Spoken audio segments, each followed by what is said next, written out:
I'm Billy S, welcome back to the channel. Today we're here to discuss the hardest level of each Soulsborne game.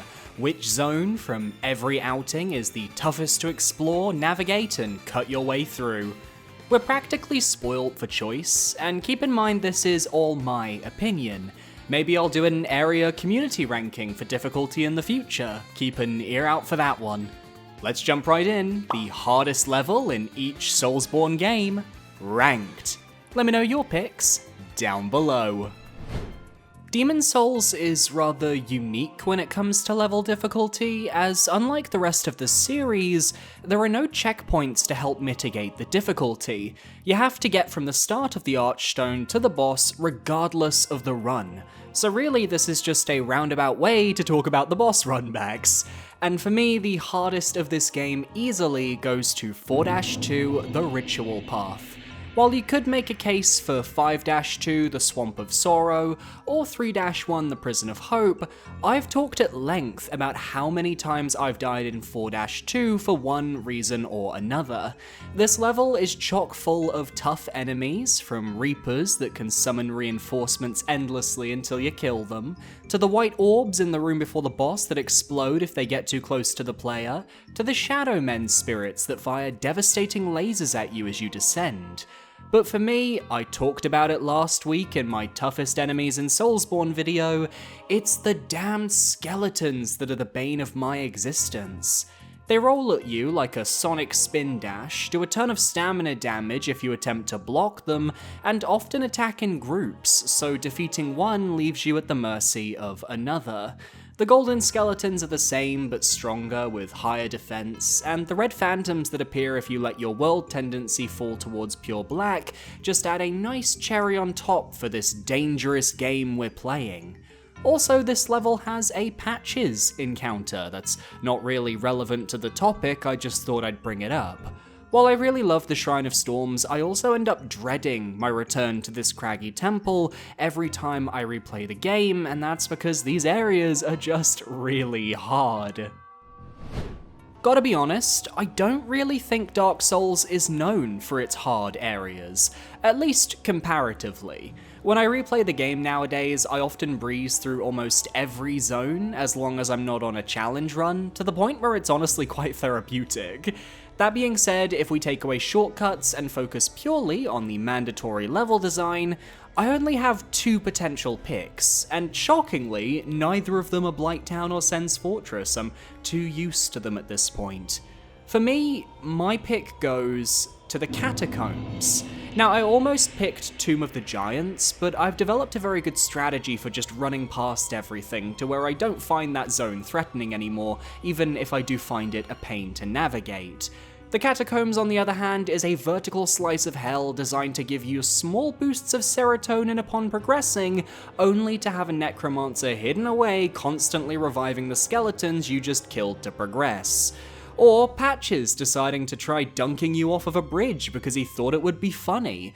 Or that drop down to the blacksmith that I always forget how to do whenever I start another playthrough. The Titanite demon in a cramped space on the lower levels that's tough to kill for the loot. The surprise Black Knight who can literally have you fall on top of him if you're not careful.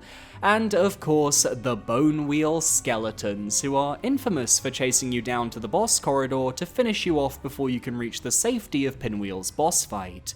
Those Bone Wheels are infamous for a reason, as even if you use the shortcut to reach the bottom of the catacombs quickly, you're still gonna get chased by those wheeled monstrosities. Combine all this with an insanely confusing layout, especially when you're trying to climb back out of the catacombs, and a host of traps like those spiked statues or hidden skeletons waiting to spawn in and ruin your day, and I'd say you have one of the toughest levels in Dark Souls. It's not going to be the popular opinion, I get that, but it's mine, and that's more than enough for me.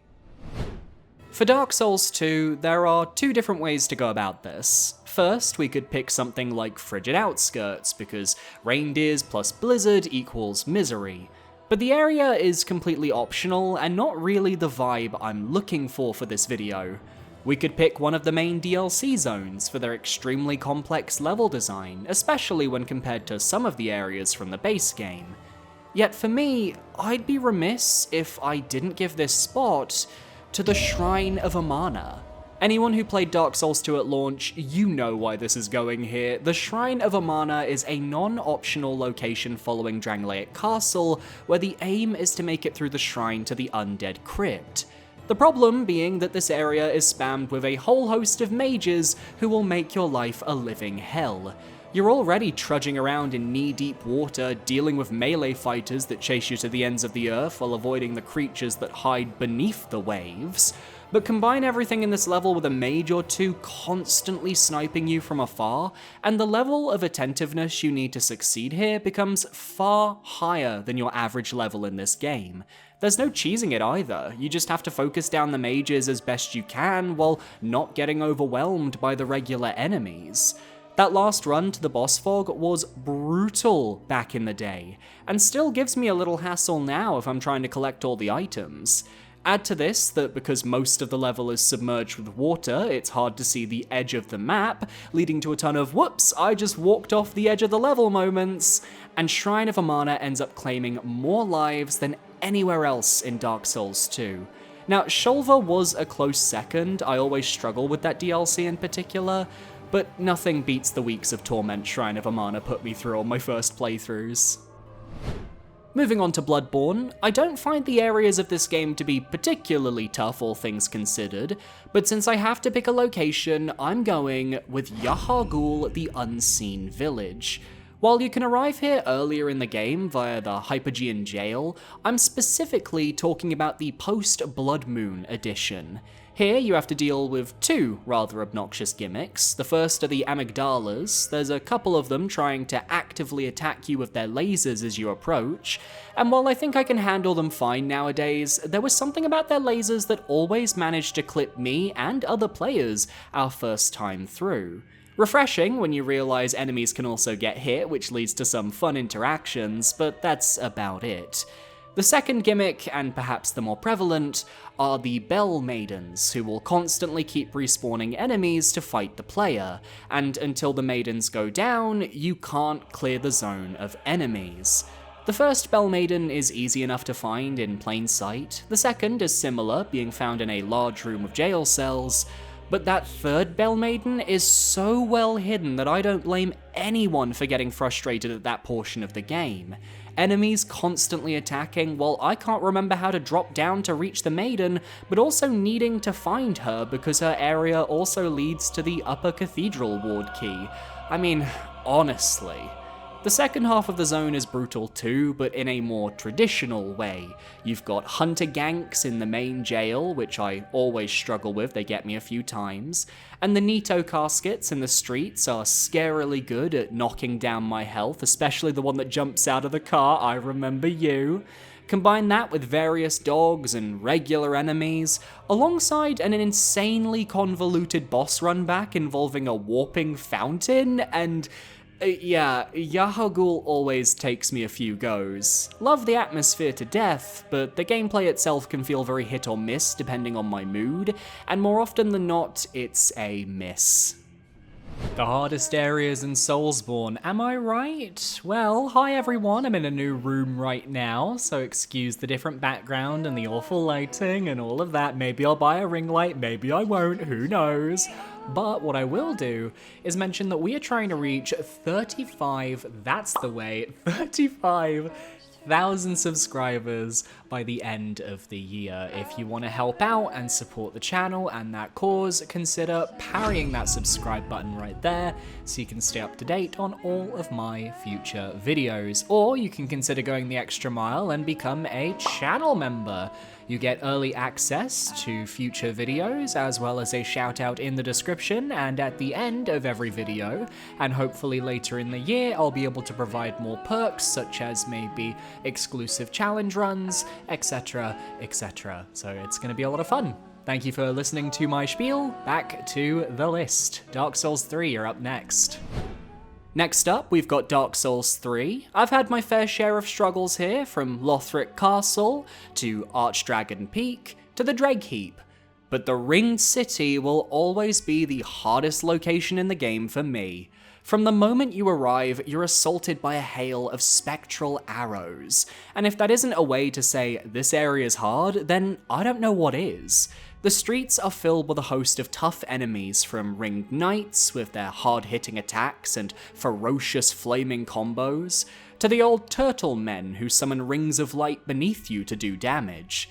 How about the curse hollows that can catch you off guard if you're not careful, or the swamp filled with bugs and judicators that can summon more spectral enemies to fire at you? There's even a Dragon Slayer armor at the far side taking a nice vacation. The part of the level with Midir is much easier since you just dodge his flames by hiding, and the circular grave where you end Lap's questline acts as a nice breather before the tough bosses that bookend the city. For me though, I've never been fully comfortable exploring the Ringed City because I find it so difficult to clear out all the enemies. That main stairway street leading down to the swamp has so many of those giants with the humanity heads that I honestly think, are we supposed to bother fighting these?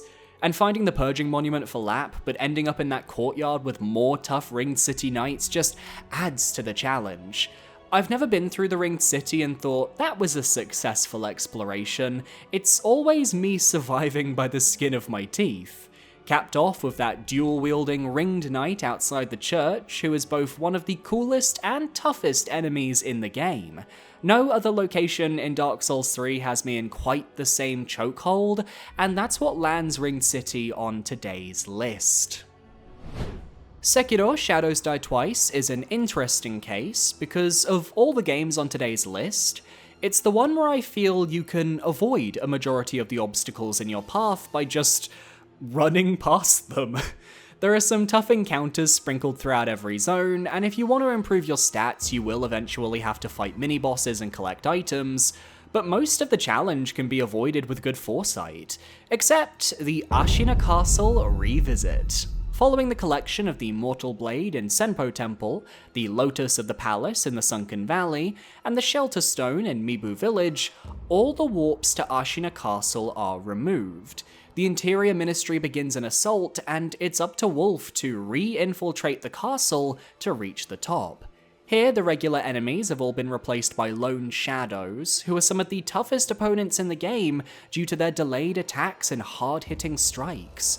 There are multiple new mini-bosses, including a brand new chained ogre, how horrifying, and the general route through the zone becomes more confusing as a result. The rooftops are dangerous, what with ninjas hiding out everywhere, and stealth becomes so much more important than ever. Sure, you can reach Owl relatively easily, but if you want a checkpoint nearby, you have to head into the dojo where you'll have to take on 2 lone shadows at the same time as a mini-boss encounter. And later again in the game, when you return after going from the Divine Palace, the entire castle is wreathed in flame, and there are even more tough mini-bosses to fight. Shout out especially to Ashina Elite Ujinari Mizuo, who is an absolute beast that killed me more than most of the game's main bosses. It's funny, you'd expect Fountainhead Palace to be the hardest location, as it's the last place you unlock in-game, but it feels like a cakewalk in comparison, and I find that so intriguing. Ashina Castle stays winning. Last up, we've got Elden Ring, and while I was tempted to throw Enir Elim on here due to the absolutely obnoxious spear spamming enemies, and those elemental horned warriors, the hardest zone is still Miquella's Haligtree from the base game, but perhaps not for the right reasons. The Haligtree starts off with extremely perilous platforming while avoiding the bubbles from the Oracle Envoys. There's one specific variant that fires the most devastating shots if you're not careful. Then you reach the elven structures filled with Crystallians, Leonine Misbegotten, and a host of other reused enemies that act as tough roadblocks for progression. Shout out to the battle mages near the end that I just can't handle for the life of me. Loretta serves as a nice breather before you head down into Elphael, the true hard part of the zone.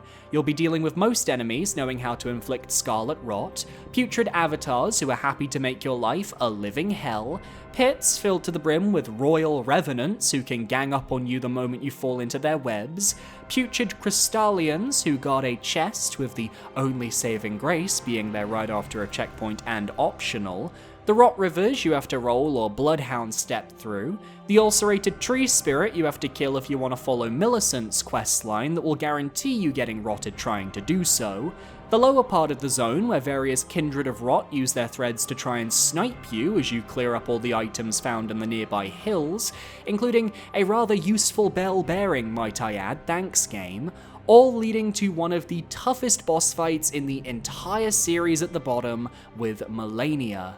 Other zones like Lanedell and Crumbling Faramazula are also pretty tough, but they have a very fair difficulty curve and are easy enough to overcome as you explore.